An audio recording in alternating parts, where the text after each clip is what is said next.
नमस्कार।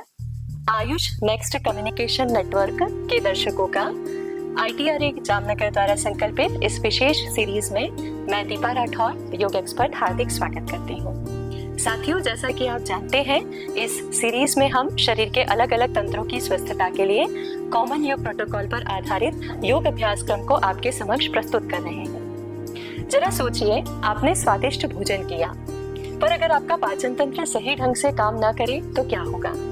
खाए हुए भोजन से आपको ऊर्जा नहीं मिलेगी, शरीर थका थका लगेगा और मन में भी भारीपन लगेगा। जी हाँ, आप समझ ही गए होंगे कि आज हम बात करेंगे शरीर के पाचन तंत्र के बारे में। हमारा पाचन एक ऐसी प्रक्रिया है जिसमें भोजन को छोटे छोटे अणुओं में तोड़ा जाता है ताकि शरीर उसे अच्छे से अवशोषित कर सके और उसका उपयोग ऊर्जा के लिए, वृद्धि के लिए और कोशिकाओं के टूट-फूट की मरम्मत के लिए कर सके। पाचन एक जटिल प्रक्रिया है। देखा जाए तो पाचन की प्रक्रिया मुख गुहा से शुरू होती है, जहां दांत भोजन को चबाते हैं। लार में उपस्थित एमाइलेज एंजाइम स्टार्च को तोड़ना शुरू करते हैं। जीभ भोजन को मिलाने और निकलने का काम करती है। यहाँ से भोजन ग्रसनी और ग्रासनली से होते हुए हमारे आमाशय या स्टमक में पहुँचता है। हमारे आमाशय में हाइड्रोक्लोरिक एसिड और पेप्सिन एंजाइम के द्वारा भोजन को प्रोटीन में तोड़ा जाता है। यहाँ भोजन एक अर्ध तरल पदार्थ के रूप में बदल जाता है। यहाँ से यह जाता है ग्रहणी में, जो छोटी आंत का प्रारंभिक हिस्सा होता है। इस ग्रहणी में अग्नाशय या पेनक्रियास और यकृत के द्वारा स्रावित रसों के माध्यम से भोजन को पचाने का काम होता है। यहाँ से यह आगे बढ़ता है और छोटी आंत के द्वारा पोषक तत्वों का अवशोषण कर लिया जाता है। इसके बाद अपचा भोजन बड़ी आंत में जाता है, जहाँ जल और खनिज लवणों का पुनः अवशोषण होता है। इसके बाद बचा हुआ भाग मल के रूप में शरीर से बाहर निकल जाता है। यदि पाचन तंत्र की इस कार्यप्रणाली में कोई गड़बड़ उत्पन्न होती है या किसी भी अंग के कार्यप्रणाली में कोई गड़बड़ उत्पन्न होती है तो पाचन तंत्र संबंधी रोग उत्पन्न हो सकते हैं। ऐसा भी कहा जाता है, अधिकांश रोगों की जड़ पाचन तंत्र की गड़बड़ ही है।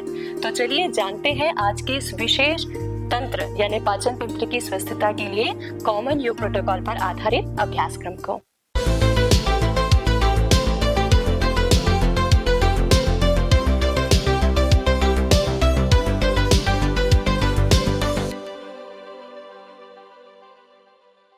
किसी भी आरामदायक स्थिति में बैठ जाएं। गर्दन, पीठ और कमर को सीधा रखें। दोनों हाथों की ज्ञान मुद्रा अथवा ध्यान मुद्रा बनाकर घुटनों पर रखें। नमस्कार की मुद्रा बनाएं। आंखों को कोमलता से बंद करें एवं श्वास को अनुभव करें। धीमा और गहरा श्वास अंदर लें और यथाशक्ति धीमा और गहरा श्वास बाहर छोड़ें। अब श्वास का अनुभव ले रहे मन को प्रेम से भ्रू मध्य में केंद्रित करें। वहां अपने इष्ट देव एवं गुरु महाराज की साक्षात उपस्थिति का अनुभव करें और 3 बार ओमकार का उच्चारण करें। गहरा श्वास अंदर लें। संगच्छध्वं संवदध्वं संवो मनांसि जानताम्।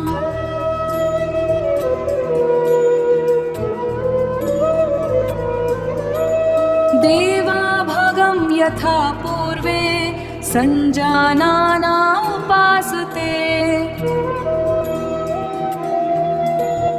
दोनों हाथों की मुद्रा को धीरे से छोड़ें और हथेलियों को आपस में रगड़ें। गर्म हथेलियों का कप बनाकर आंखों पर रखें और कुछ समय तक हथेलियों को आंखों पर रखने के बाद धीरे धीरे इन हथेलियों को शरीर के सभी अवयवों पर मलते हुए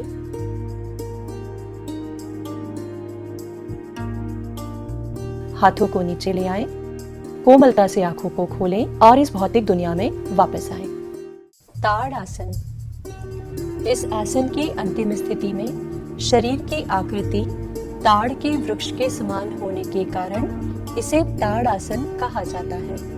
सावधानियां: शिरा कौटिल्य या वेरिकोज वेन्स, उच्च रक्तचाप, हृदय संबंधी समस्या, कंधों के दर्द, वृद्धावस्था तथा महिलाओं को सगर्भावस्था में इस आसन का अभ्यास योग्य चिकित्सक के मार्गदर्शन और देखरेख में करना चाहिए। महिलाओं को मासिक धर्म के दौरान इस आसन का अभ्यास नहीं करना चाहिए। पैरों की अंगुलियों पर उचित संतुलन बनाते हुए एक निश्चित बिंदु पर ध्यान केंद्रित करना चाहिए। विधि: दोनों पैरों के बीच 2 से 3 इंच का अंतर बनाकर सामान्य स्थिति में खड़े हो जाएं। श्वास लेते हुए दोनों हाथों को कंधों की सीध में आगे की ओर फैलाएं। अंगुलियों को आपस में लॉक करें और हथेलियों को पलट दें। शरीर को सीधा रखते हुए श्वास लेते हुए दोनों हाथों को ऊपर की ओर ले जाएं। इसी दौरान पैर की एड़ियों को जमीन से ऊपर उठाते हुए पैरों के पंजों और अंगुलियों पर शरीर को संतुलित करें। आसन की अंतिम स्थिति में दोनों बाजुएं कानों के समांतर रहें और हाथ कोहनी से न मुड़े। इस तरह पूरे शरीर को ऊपर की ओर खींचें। सामान्य श्वास प्रश्वास के साथ क्षमता अनुसार इस स्थिति में बने रहें। धीरे धीरे श्वास छोड़ते हुए एड़ी को जमीन पर लाएं। इसी दौरान हाथों को कंधों की सीध में ले आएं। श्वास लेते हुए अंगुलियों के लॉक को खोल दें। श्वास छोड़ते हुए हाथों को शरीर के बगल में लाकर सामान्य स्थिति में वापस आ जाएं। लाभ: ताड़ आसन एक निश्चित आयु तक बच्चों की लंबाई बढ़ाने में सहायता करता है। इसका अभ्यास शरीर के विविध तंत्रों जैसे स्नायु तंत्र, कंकाल तंत्र, श्वसन तंत्र, पाचन तंत्र आदि पर सकारात्मक प्रभाव डालता है। यह अभ्यास कमर दर्द, सर्वाइकल स्पॉन्डिलोसिस, अस्थमा, कब्ज, ग्रहणी या IBS, त्वचा विकार तथा मासिक धर्म संबंधी समस्याओं के प्रबंधन में लाभकारी है। यह आसन शरीर का संतुलन और लचीलापन बढ़ाने में तथा मन की स्थिरता और एकाग्रता में सहायक है। ताड़ आसन का अभ्यास महिलाओं, वृद्धों तथा कंप्यूटर प्रोफेशनल्स के लिए विशेष रूप से लाभकारी है। कटी चक्रासन। कटी का अर्थ है कमर, चक्र का अर्थ है गोलाकार वस्तु। इस आसन में कमर को दाईं एवं बाईं ओर घुमाए जाने के कारण इसे कटी चक्रासन कहते हैं। सावधानियां: इस आसन का अभ्यास दोनों ओर से करना चाहिए। अभ्यास के दौरान दोनों पैरों के बीच पर्याप्त अंतर होना जरूरी है। पैर और पैरों के पंजों को सीधा रखें। घुटनों के दर्द, वृद्धावस्था, शस्त्रक्रिया के बाद तथा महिलाओं को सगर्भावस्था में योग्य चिकित्सक के मार्गदर्शन और देखरेख में इसका अभ्यास करना चाहिए।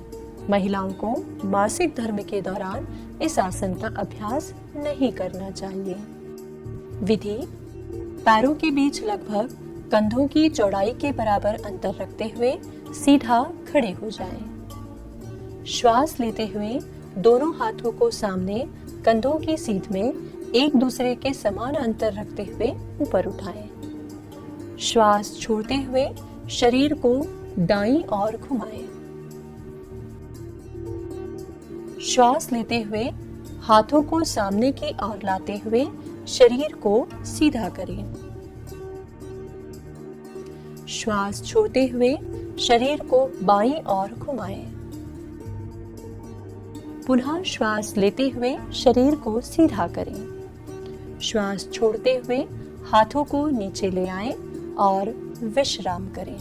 लाभ: यह आसन शरीर के विविध तंत्रों जैसे पाचन तंत्र, उत्सर्जन तंत्र, स्नायु तंत्र एवं कंकाल तंत्र पर सकारात्मक प्रभाव डालता है। उच्च रक्तचाप, हृदय संबंधी रोगों, संधिवात, कमर दर्द एवं स्थूलता के प्रबंधन हेतु लाभकारी अभ्यास है। इसके अभ्यास से कंधे, गर्दन, हाथ, पेट, पीठ एवं जांघों के स्नायु मजबूत बनते हैं। यह अभ्यास प्रसव अवस्था के दौरान शिशु के जन्म को आसान बनाता है। पाद हस्तासन। पाद का अर्थ है पैर एवं हस्त का अर्थ है हाथ। इस आसन में आगे झुककर पैर के पंजों को हाथों से स्पर्श किया जाता है, इसलिए इसे पाद हस्तासन कहा जाता है। सावधानियां: आगे की ओर झुकते समय कमर, पीठ, गर्दन तथा सिर को क्रमशः धीरे धीरे झुकाना चाहिए। उच्च रक्तचाप, हृदय रोग कमर दर्द, वृद्धावस्था, शस्त्रक्रिया के बाद तथा सगर्भावस्था में योग्य चिकित्सक के मार्गदर्शन और देखरेख में इसका अभ्यास करना चाहिए।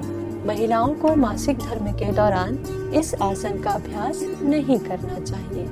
विधि: सर्वप्रथम दोनों पैरों को आपस में मिलाकर सीधा खड़े हो जाएं। श्वास लेते हुए दोनों हाथों को ऊपर की ओर ले जाकर शरीर को ऊपर की ओर खींचें। श्वास छोड़ते हुए एवं पीठ की मांसपेशियों को ढीला छोड़ते हुए धीरे धीरे आगे की ओर झुकते जाएं। दोनों हथेलियों को पैरों के बगल में जमीन पर रखें और सिर को पैरों से लगाने का प्रयास करें। जिनकी हथेलियां जमीन को स्पर्श नहीं कर सकती, वे पैरों के पंजों या अंगूठों को पकड़ने का प्रयास करें। यदि सिर पैरों को स्पर्श न कर सके तो यथासंभव सिर को पैरों के पास लाने का प्रयास करें। सामान्य श्वास प्रश्वास के साथ क्षमता अनुसार अंतिम स्थिति में बने रहें। श्वास लेते हुए धीरे धीरे हाथ, सिर, गर्दन एवं पीठ को विपरीत क्रम से सीधा कर दोनों हाथों को ऊपर की ओर ले जाएं। श्वास छोड़ते हुए धीरे धीरे दोनों हाथों को नीचे ले आएं। विश्राम करें। लाभ: पाद हस्तासन मेरुदंड को लचीला बनाता है, जंघाओं, घुटनों तथा टखनों की मांसपेशियों को मजबूत बनाता है। यह वात दोष एवं पीठ की अकड़न में लाभकारी अभ्यास है। बचपन में इस आसन का नियमित अभ्यास शरीर की लंबाई को बढ़ाने में सहायता करता है। यह अभ्यास शरीर के कोष्ठांग, विशेषकर यकृत, प्लीहा तथा गुर्दों की कार्यक्षमता में सुधार करता है। यह मस्तिष्क में रक्त संचार को बढ़ाता है, जिसके कारण यह याद शक्ति और मानसिक स्थिरता में सुधार तथा क्रोध नियंत्रण हेतु सहायक है। वज्रासन: वज्र का अर्थ है इंद्र का हथियार या हीरा। इस आसन में जंघाओं को वज्र की भांति कठोर करके घुटनों के बल बैठा जाता है, इसलिए इस आसन को वज्रासन कहा जाता है। यह अभ्यास शरीर और दिमाग को मजबूत बनाता है। सावधानियां: बवासीर के रोगियों, घुटने के दर्द और टखनों की चोट से पीड़ित व्यक्तियों, वृद्धावस्था, शस्त्रक्रिया के बाद एवं सगर्भावस्था में महिलाओं को यह अभ्यास उचित चिकित्सीय मार्गदर्शन और देखरेख में करना चाहिए। महिलाओं को मासिक धर्म के दौरान इस आसन का अभ्यास करने से बचना चाहिए। इस आसन की अंतिम स्थिति में इस बात का ध्यान रखना चाहिए कि दोनों जोड़ों के बीच कोई गैप न रहे। विधि: सम स्थिति से प्रारंभ करें। श्वास लें। श्वास छोड़ते हुए शरीर का भार बाएं पैर पर लेते हुए दाएं पैर को मोड़ें और पैर के अंगूठे को दाएं नितंब के नीचे रखें। इसी तरह शरीर का वजन दाहिने पैर पर लेते हुए बाएं पैर को टखने से मोड़ें और पैर के अंगूठे को बाएं नितंब के नीचे रखें। पैरों की अंगुलियां पास और एड़ियां आपस में फैली होनी चाहिए। दोनों हाथों की हथेलियों को घुटनों पर रखें। मेरुदंड को सीधा रखें और आंखों को कोमलता से बंद कर लें। अंतिम स्थिति में सामान्य श्वास प्रश्वास के साथ मूलाधार चक्र पर ध्यान केंद्रित करें। इसके बाद आंखें खोलें और श्वास लेते हुए शरीर का वजन दाएं पैर पर लेते हुए बाएं पैर को घुटने से सीधा करें। फिर शरीर का वजन बाएं पैर पर लेते हुए दाएं पैर को घुटने से सीधा करें। शिथिल दंडासन में विश्राम करें। लाभ: वज्रासन से जंघाओं एवं पिंडलियों की मांसपेशियां मजबूत बनती है। यह आसन शरीर को दृढ़ता प्रदान करने एवं मेरुदंड को स्वस्थ बनाए रखने में सहायक है। इसके अभ्यास से पाचन शक्ति बढ़ती है। इस आसन का अभ्यास करने से शरीर के विविध तंत्रों जैसे पाचन तंत्र, उत्सर्जन तंत्र, प्रजनन तंत्र, तंत्रिका तंत्र आदि पर सकारात्मक प्रभाव आता है। पाचन संबंधी समस्याओं, पीठ दर्द, माइग्रेन, लकवा, ऐंठन तथा कपकपी जैसी स्थितियों में यह लाभकारी अभ्यास है। इस आसन में ध्यान भी किया जा सकता है। उष्ट्रासन। उष्ट्र का अर्थ होता है ऊँट। उष्ट्रासन की अंतिम स्थिति में शरीर में ऊँट के समान कुबड़ दिखाई देने के कारण इसे उष्ट्रासन कहा जाता है। उष्ट्रासन का अभ्यास न कर पाने की स्थिति में अर्ध उष्ट्रासन का अभ्यास करना चाहिए। सावधानियां, हर्निया एवं उदर संबंधी गंभीर व्याधि, साइटिका एवं चक्कर आने की स्थिति में वृद्धावस्था, शस्त्रक्रिया के बाद एवं सगर्भावस्था में उचित चिकित्सीय मार्गदर्शन एवं देखरेख में ही इस आसन का अभ्यास करना चाहिए। अंतिम स्थिति में जंघाओं को जमीन से लंबवत कोण में रखें। विधि: सम स्थिति से प्रारंभ करें। एक एक पैर को घुटनों से मोड़ते हुए वज्रासन में बैठ जाएं। घुटनों पर खड़े होकर पैरों के बीच थोड़ा अंतर बना लें। हथेलियों को नितंब पर रखकर कोहनियों को पास लाते हुए ऊपरी भुजाओं को एक दूसरे के समानांतर रखें। श्वास लेते हुए सिर को पीछे ले जाकर धड़ को यथासंभव पीछे झुकाएं। अब सावधानी पूर्वक हथेलियों को पंजों पर रखें। रीढ़ को आगे की ओर धकेलते हुए सीने को विस्तार दें। अंतिम स्थिति में श्वास बाहर छोड़कर शिथिल हो जाए। अनाहत चक्र एवं विशुद्धि चक्र पर ध्यान केंद्रित कर सामान्य श्वास प्रश्वास के साथ क्षमता अनुसार रुके रहें। श्वास लेते हुए हथेलियों का सहारा लेकर शरीर को सीधा करें। श्वास छोड़ते हुए घुटनों पर बैठ जाएं एवं विश्राम करें। लाभ: यह शरीर के विविध तंत्रों जैसे पाचन तंत्र, श्वसन तंत्र, अंतःस्रावी तंत्र, रुधिराभिसरण तंत्र, कंकाल एवं मांसपेशीय तंत्र पर सकारात्मक प्रभाव डालता है। यह अस्थमा, कमर एवं पीठ दर्द, सर्वाइकल स्पॉन्डिलोसिस, थायराइड से संबंधित विकारों, तनाव, अवसाद, माइग्रेन, स्थूलता, मधुमेह, उच्च रक्तचाप, गृहिणी या IBS, पक्षाघात, पार्किंसंस, नेत्र दोषों एवं व्यसन मुक्ति के प्रबंधन में लाभकारी अभ्यास है।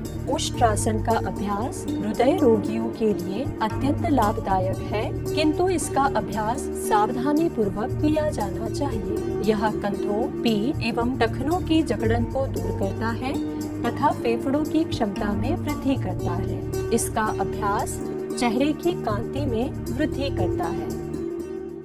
वक्रासन। वक्र का अर्थ होता है घुमावदार। इस आसन में मेरुदंड को घुमाए जाने के कारण शरीर की आकृति वक्र हो जाती है, इसलिए इसे वक्रासन कहा जाता है। सावधानियां: मेरुदंड में चोट या दर्द की स्थिति में, वृद्धावस्था, शस्त्रक्रिया के बाद एवं सगर्भावस्था में इस आसन का अभ्यास योग्य चिकित्सीय मार्गदर्शन एवं देखरेख में ही करना चाहिए। महिलाओं को मासिक धर्म के दौरान इस आसन का अभ्यास नहीं करना चाहिए। विधि: सम स्थिति से प्रारंभ करें। श्वास लेते हुए बाएं पैर को मोड़कर पंजे को दाएं घुटने के पास रखें। बाएं हथेली को पीठ के पीछे इस प्रकार रखें कि पीठ सीधी बनी रहे। श्वास छोड़ते हुए दाएं हाथ को बाएं घुटने के बाईं ओर से नीचे लाएं। बाएं टखने को पकड़ने का प्रयास करें। सिर को बाईं ओर घुमाते हुए ठुड्डी को कंधे की सीध में लाने का प्रयास करें। अंतिम स्थिति में सामान्य श्वास प्रश्वास के साथ आज्ञा चक्र पर ध्यान केंद्रित कर क्षमता अनुसार रुके रहें। श्वास लेते हुए गर्दन को सीधा करें। दाएं हाथ को शरीर के बगल में ले आए। बाएं हाथ को शरीर के बगल में ले आए। बाएं पैर को घुटने से सीधा करें। शिथिल दंडासन की स्थिति में विश्राम करें। इसी प्रकार दूसरी ओर से इस आसन का पुनरावर्तन करें। लाभ: यह शरीर की विविध प्रणालियों, विशेष रूप से श्वसन तंत्र, पाचन तंत्र, कंकाल तंत्र, अंतःस्रावी तंत्र एवं तंत्रिका तंत्र पर सकारात्मक प्रभाव डालता है। इसका अभ्यास पीठ और रीढ़ को मजबूत एवं लचीला बनाता है और उनके माध्यम से चलने वाली नसों और रक्त वाहिकाओं को लाभ पहुंचाता है। मधुमेह, उच्च रक्तचाप, हृदय रोग, अस्थमा, साइनस संक्रमण, पीठ एवं कमर दर्द तथा गठिया के प्रबंधन में लाभकारी है।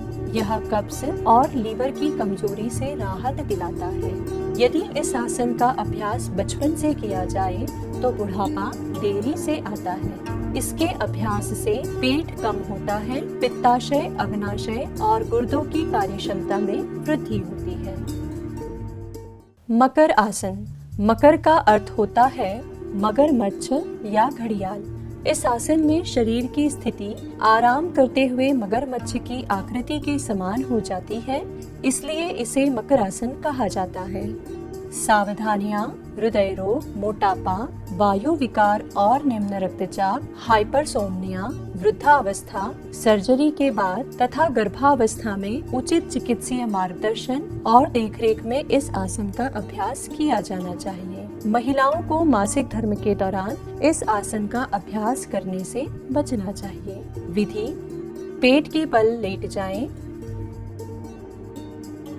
दोनों पैरों के बीच 45 अंश का कोण बने तब तक पैरों को फैलाएं। एड़ियों को जमीन से स्पर्श करने का प्रयास करें तथा पंजों को बाहर की ओर रखें।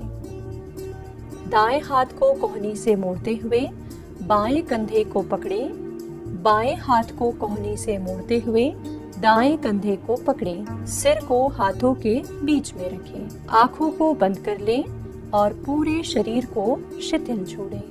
पेट के बल लेटकर किए जाने वाले आसनों के पश्चात शिथिलीकरण हेतु इस आसन का अभ्यास किया जाता है। लाभ: यह आसन जठराग्नि को प्रदीप्त करता है, तनाव और चिंता से जुड़ी समस्याओं को नियंत्रित करने, मन को शांत करने और आलस्य को दूर करने में लाभदायक है। यह अस्थमा के कारण श्वास लेने की गलत आदत वाले लोगों के लिए विशेष रूप से उपयोगी है। यह पीठ संबंधी समस्याओं को दूर करने में उपयोगी है। भुजंग आसन। भुजंग का अर्थ होता है कोबरा या सांप। इस आसन की अंतिम स्थिति में शरीर की आकृति फण फैलाए भुजंग के समान दिखाई देने के कारण इसे भुजंग आसन कहा जाता है। सावधानियां: झटका देकर शरीर को उठाने से बचना चाहिए। शरीर नाभि तक ही उठना चाहिए। इस अभ्यास में हाथों का सहारा न लेते हुए पीठ और पेट की मांसपेशियों के सहारे उठना चाहिए। इस आसन की अंतिम स्थिति में कंधे आगे की ओर झुके हुए न हो। महिलाओं को मासिक धर्म के दौरान इस आसन का अभ्यास नहीं करना चाहिए। हर्निया, वृद्धावस्था, शस्त्रक्रिया के बाद एवं सगर्भावस्था में महिलाओं को उचित चिकित्सीय मार्गदर्शन और देखरेख में इस आसन का अभ्यास करना चाहिए। विधि: सर्वप्रथम मकर आसन की स्थिति में पेट के बल लेट जाएं। दोनों पैरों को आपस में मिलाएं और हाथों को शरीर के बगल में रखें। हाथों को कोहनियों से मोड़कर हथेलियों को सीने के बगल में जमीन पर रखें। श्वास लेते हुए सिर, गर्दन, सीने तथा नाभि तक के हिस्से को जमीन से ऊपर उठाएं। गर्दन को यथासंभव पीछे ले जाने का प्रयास करें। अंतिम स्थिति में विशुद्धि चक्र, आज्ञा चक्र पर ध्यान केंद्रित कर सामान्य श्वास प्रश्वास के साथ क्षमता अनुसार रुके रहें। श्वास छोड़ते हुए धड़, सीने एवं सिर को जमीन पर ले आए। मकर आसन की स्थिति में विश्राम करें। लाभ: भुजंगासन शरीर की विभिन्न प्रणालियों जैसे श्वसन तंत्र, परिसंचरण तंत्र, पाचन तंत्र, उत्सर्जन तंत्र, प्रजनन तंत्र, कंकाल तंत्र, मांसपेशीय तंत्र तथा तंत्रिका तंत्र पर सकारात्मक प्रभाव डालता है। उच्च रक्तचाप, हृदय रोग, एनीमिया, अपच, मोटापा, गठिया, मधुमेह, कटी स्नायुशूल, पीठ दर्द, गर्दन दर्द, तनाव, अवसाद, अनिद्रा एवं माइग्रेन के प्रबंधन में यह लाभकारी अभ्यास है। थायराइड संबंधी समस्याओं तथा मासिक धर्म संबंधी समस्याओं में कपकपी एवं व्यसन मुक्ति के निवारण में यह सहायक अभ्यास है। इस आसन के अभ्यास से कमर पतली और सीना चौड़ा होता है। योग शास्त्र के अनुसार इस आसन के नियमित अभ्यास से कुंडलिनी शक्ति का जागरण होता है।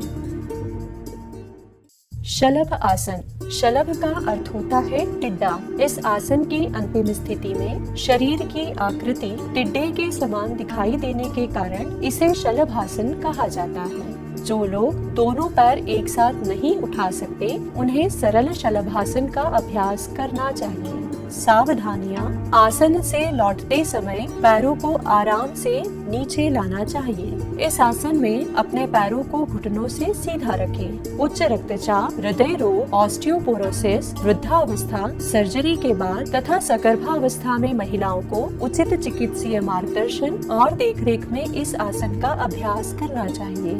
महिलाओं को मासिक धर्म के दौरान इस आसन का अभ्यास करने से बचना चाहिए। विधि: पेट के बल मकर आसन की स्थिति में लेट जाएं। पैरों को आपस में मिलाएं। हथेलियों को जंघाओं के नीचे जमीन पर रखें। ठुड्डी को भी जमीन पर रखें। श्वास लें तथा दोनों पैरों को घुटनों से सीधा रखते हुए एक साथ जमीन से यथासंभव ऊपर उठाएं। अंतिम स्थिति में अनाहत चक्र, विशुद्धि चक्र तथा आज्ञा चक्र पर ध्यान केंद्रित करते हुए क्षमता अनुसार रुके रहें। श्वास छोड़ते हुए धीरे धीरे दोनों पैरों को नीचे ले आएं। मकर आसन की स्थिति में विश्राम करें। लाभ: यह शरीर के विविध तंत्रों जैसे पाचन तंत्र, कंकाल एवं मांसपेशीय तंत्र, प्रजनन तंत्र एवं उत्सर्जन तंत्र पर सकारात्मक प्रभाव डालता है। शलभासन पेट, कमर के निचले हिस्से तथा पैल्विक मांसपेशियों को दृढ़ता प्रदान करता है। कमर एवं पीठ के दर्द में सरल शलभासन का अभ्यास हितकर है। कब्ज, मधुमेह, रक्ताल्पता एवं मासिक धर्म संबंधी समस्याओं के प्रबंधन में सहायता करता है। फेफड़ों की कार्यक्षमता में वृद्धि करता है। सेतु बंध आसन। सेतु का अर्थ होता है पुल। इस आसन की अंतिम स्थिति में शरीर की आकृति सेतु या पुल के समान होने के कारण इसे सेतु बंध आसन कहा जाता है। सावधानियां: गर्दन, कमर एवं पीठ में चोट लगने पर, वृद्धावस्था, शस्त्रक्रिया के बाद और महिलाओं को सगर्भा अवस्था में यह अभ्यास योग्य चिकित्सक के मार्गदर्शन और देखरेख में करना चाहिए। महिलाओं को मासिक धर्म के दौरान इस आसन का अभ्यास नहीं करना चाहिए। अंतिम स्थिति में एड़ी से घुटने तक का हिस्सा जमीन पर एक सीधी रेखा में होना चाहिए तथा पैर की एड़ियां एवं कंधे जमीन से उठे हुए नहीं होने चाहिए। विधि: सर्वप्रथम पीठ के बल लेट जाएं।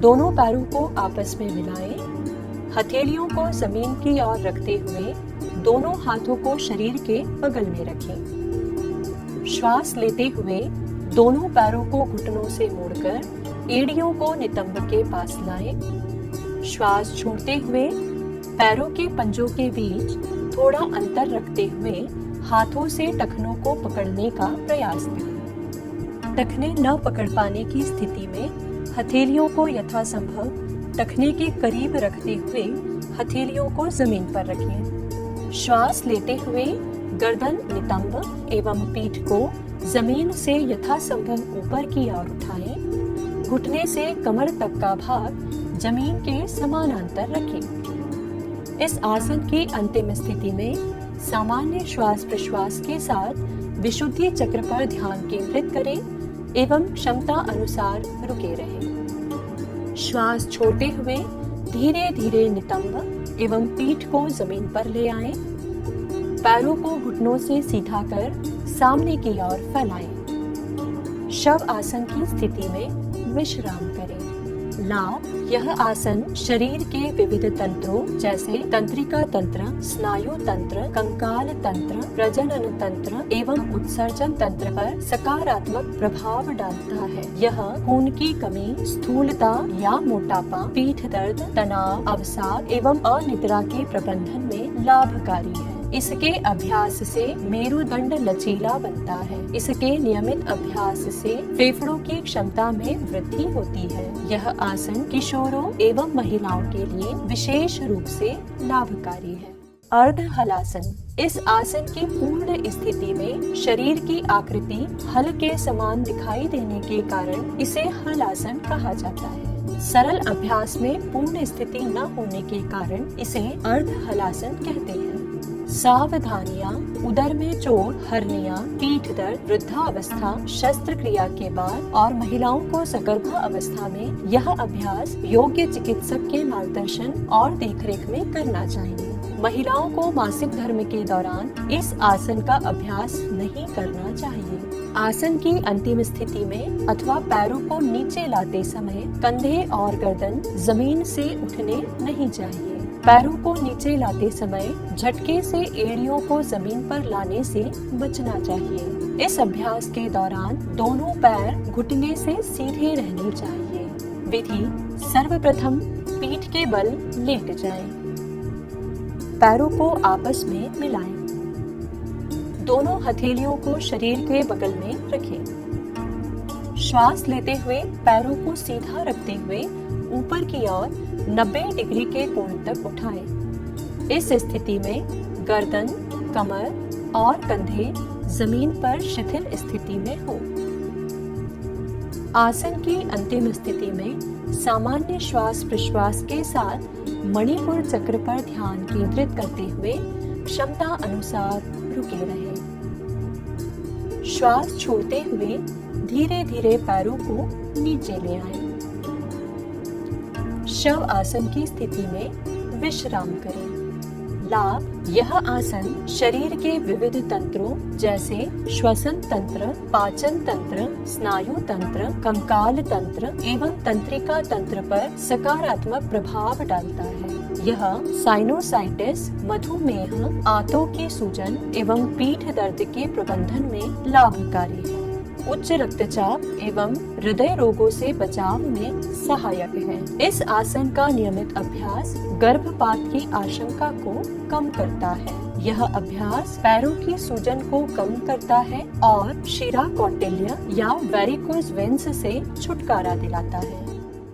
पवन मुक्त आसन। पवन का अर्थ है हवा और मुक्त का अर्थ है छोड़ना। इस आसन का अभ्यास करने से वायु की गति नियंत्रण में रहती है, इसलिए इस आसन का नाम पवन मुक्त आसन है। सावधानियां: पेट में चोट, फाइब्रॉइड, साइटिका या अत्यधिक पीठ दर्द, सर्जरी के बाद तथा सगर्भावस्था में इस आसन का अभ्यास योग्य चिकित्सीय मार्गदर्शन एवं देखरेख में किया जाना चाहिए। महिलाओं को मासिक धर्म के दौरान इस आसन का अभ्यास करने से बचना चाहिए। जो लोग पूर्ण पवन मुक्तासन का अभ्यास नहीं कर सकते, उनके लिए सरल पवन मुक्त आसन एक अच्छा उपाय है। गर्दन के दर्द या सर्वाइकल स्पॉन्डिलाइटिस में जरूरी है कि गर्दन को जमीन से ऊपर न उठाएं। विधि: पीठ के बल लेट जाएं। दोनों पैरों को आपस में मिलाएं। हाथों को शरीर के बगल में रखें। श्वास लेते हुए दोनों पैरों को 45 डिग्री के कोण पर ऊपर की ओर उठाएं। पैरों को घुटनों से मोड़कर हाथों को लॉक करते हुए पैरों को कसकर पकड़ें।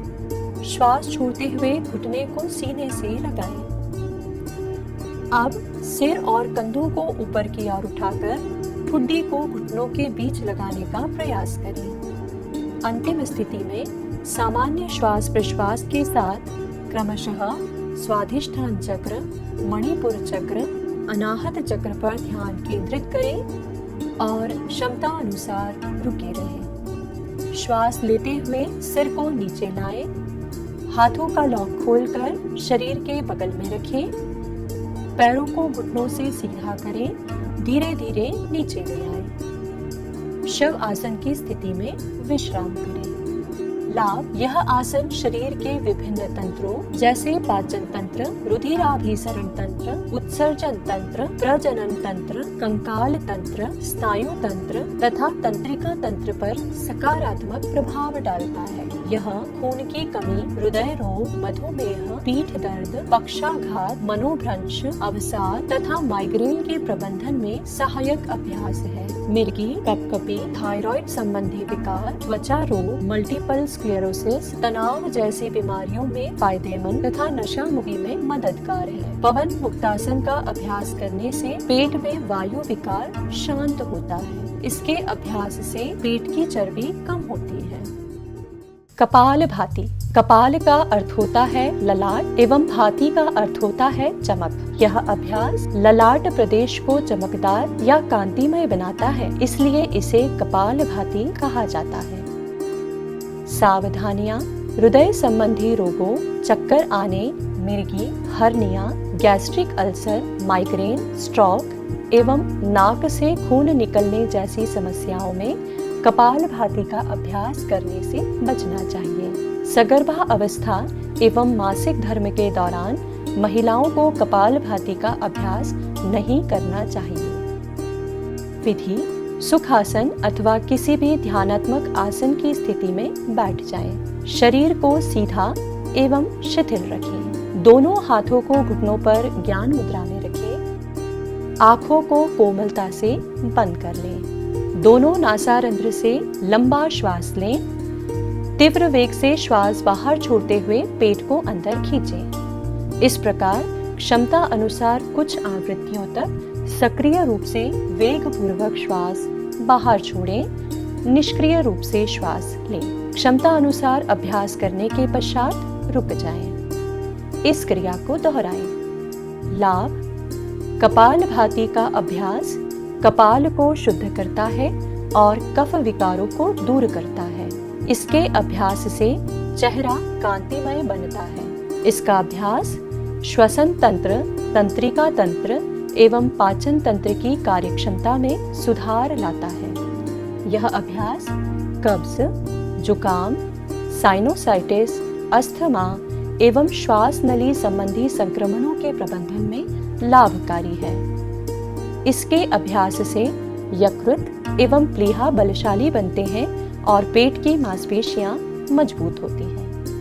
अनुलोम विलोम प्राणायाम, इस प्राणायाम में एक नासारंध्र या नॉस्ट्रिल से श्वास लेकर दूसरे नासारंध्र से श्वास बाहर निकाला जाता है तथा उसके बाद दूसरे नासारंध्र से श्वास लेकर पहले नासारंध्र से श्वास बाहर निकाला जाता है।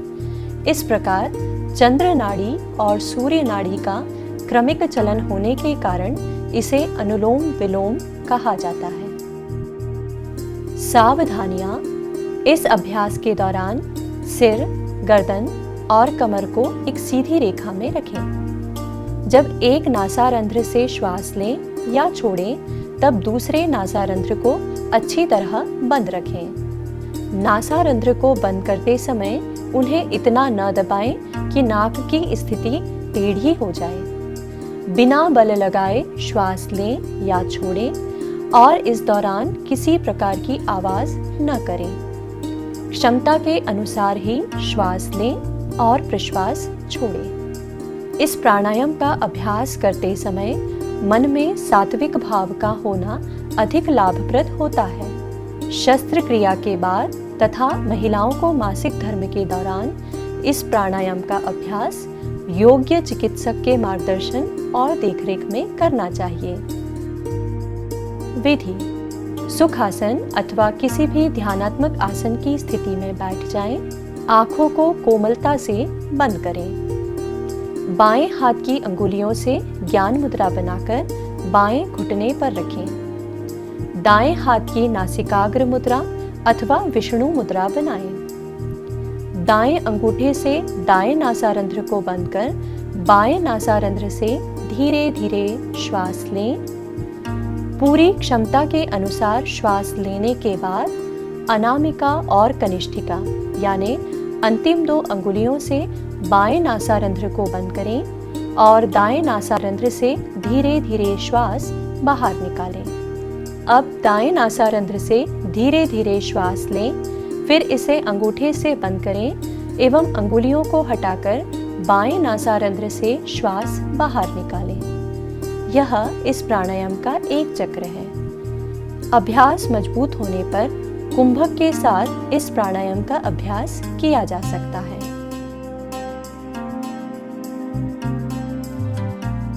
लाभ: इस प्राणायाम के अभ्यास से अत्यधिक नींद, आलस्य, गुस्सा, अशांति और बेचैनी दूर होती है। शरीर स्फूर्तिमय एवं निरोगी बनता है। शारीरिक शक्ति एवं एकाग्रता में वृद्धि होती है। संयम, शांति, प्रसन्नता जैसे सद्गुणों का विकास होता है। यह उच्च रक्तचाप को नियंत्रित करने में लाभकारी है। शीतली प्राणायाम। शीतल का अर्थ होता है ठंडा। इस प्राणायाम के अभ्यास से शरीर में शीतलता एवं मन में शांति का अनुभव होने के कारण इसे शीतली प्राणायाम कहा जाता है।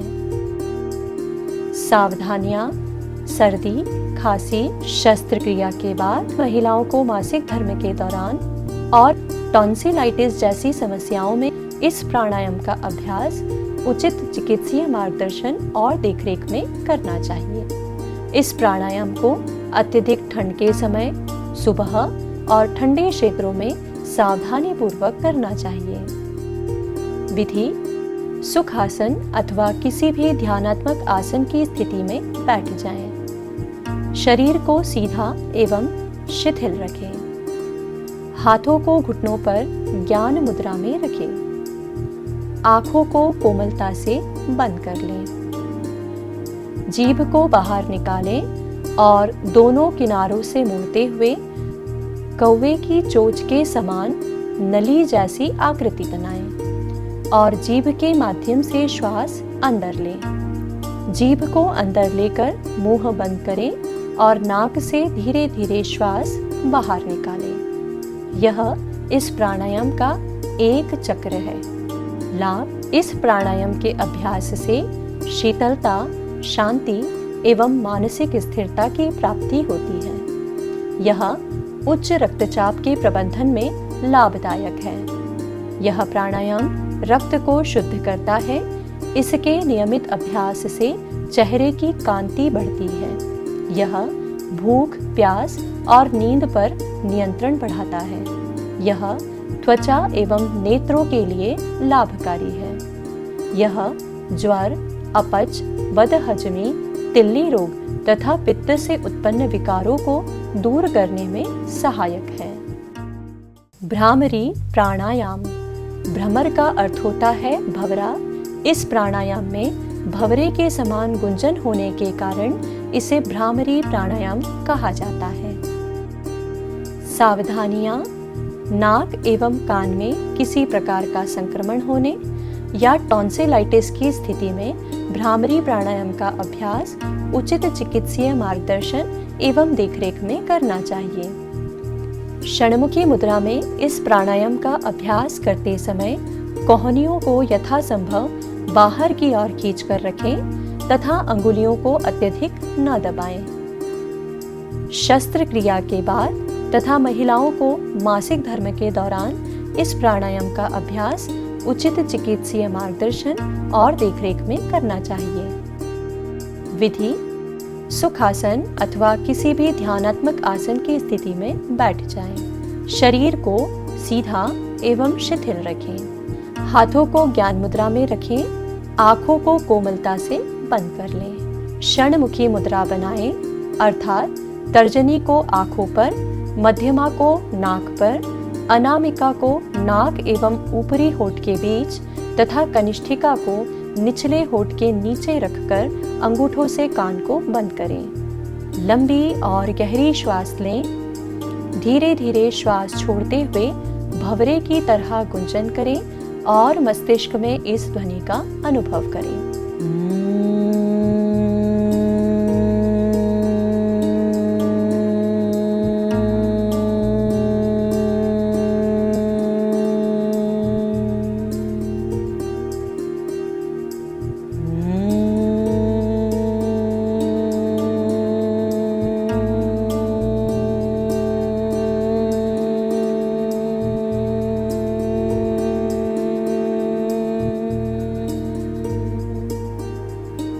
यह इस प्राणायाम का एक चक्र है। लाभ, यह शरीर के विभिन्न तंत्रों जैसे श्वसन तंत्र, तंत्रिका तंत्र, परिसंचरण तंत्र तथा मस्तिष्क पर सकारात्मक प्रभाव डालता है। इसके अभ्यास से चंचल मन शांत होने लगता है।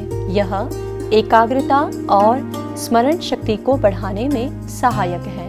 यह प्राणायाम तनाव, चिंता और क्रोध को दूर करने में सहायक है। इसके अभ्यास से आवाज मधुर बनती है। यह गायकों के लिए लाभकारी अभ्यास है। यह अनिद्रा, उच्च रक्तचाप एवं गले के रोगों को दूर करने में सहायक है। इसके अभ्यास से अभ्यासी के चित्त में एक अपूर्व आनंद की अनुभूति होती है।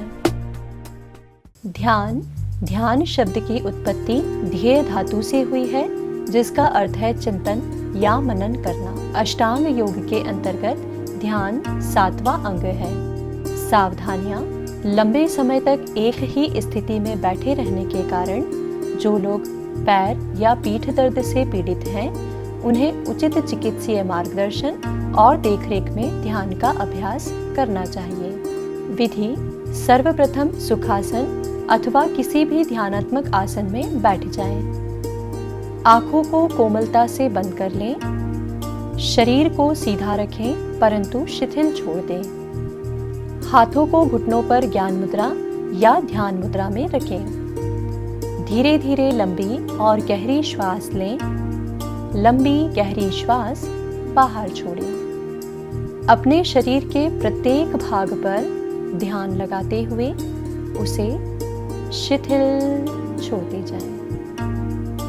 अब अपने ध्यान को आने और जाने वाली श्वासों पर केंद्रित करें। तटस्थ भाव से श्वासों को देखते जाएं। इस प्रकार अपने मन को भी पूरी तरह शांत कर लें। कुछ समय के लिए शांत मन से इसी प्रकार बैठे रहें। जब एकाग्रता टूटने लगे तो ज्ञान मुद्रा या ध्यान मुद्रा छोड़ दें।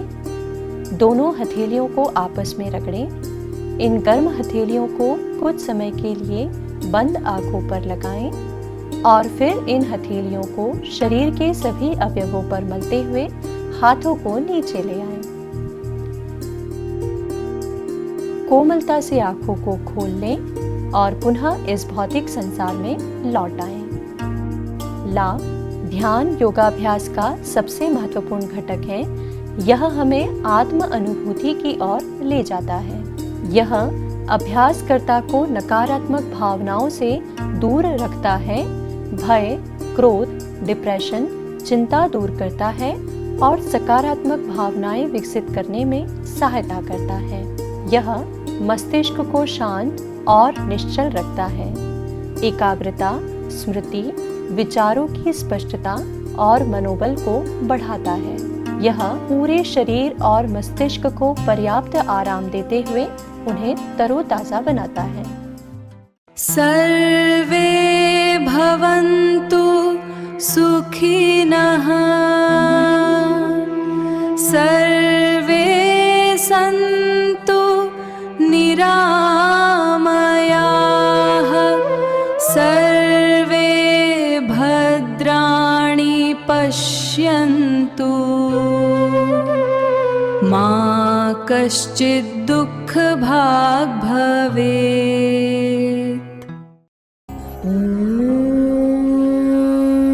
शान्ति शान्ति।